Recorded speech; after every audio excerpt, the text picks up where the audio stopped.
আজকে রান্না করব হলো ভেদাইলতা দিয়ে মাছের ঝোল। তো দেখো, এটা আমি বাংলা নামটা জানি না, কারণ আমরা আসামে থাকি আর এইটাই জানি।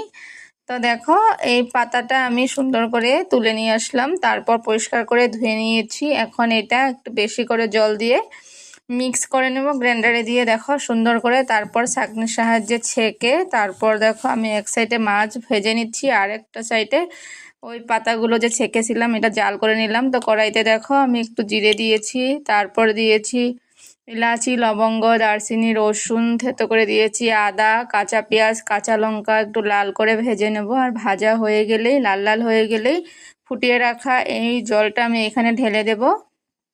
দিয়ে কিন্তু মাছগুলো এক এক করে সবগুলো মাছ দিয়ে দিয়েছি। তারপর আমি পরিমাণ মতো দিব নুন, হলুদের গুঁড়ো, লঙ্কার গুঁড়ো দিয়ে ভালো করে ফুটিয়ে নেব। আর ভালো করে ফুটানো হয়ে গেলে, কারণ জলটা আগে থেকে জাল করা আছে, বেশি সময় লাগবে না। তারপর একটু আমি জিরের গুঁড়ো দিয়েছি, আর হলো চালের গুঁড়ো। চালের গুঁড়ো একটু গুলে আমি এখানে একটু ঝোল টাইপ করে একটু দিয়ে দেব ছেঁকে। আর এটা দেওয়ার পরেই তরকারিটা কমপ্লিট হয়ে যাবে। তো এটা খেতে কিন্তু আমার কাছে খুব খুব ভালো লাগে, আর তোমরাও কিন্তু বাড়িতে এভাবে বানিয়ে একবার খেও। আমরা তো সবসময় এটার বড়াই খেয়েছি, কিন্তু আমি যেখানে থাকি সবাই এভাবে তরকারি করে, আমার তো ভালো লাগে, তাই রেসিপিটা শেয়ার করলাম।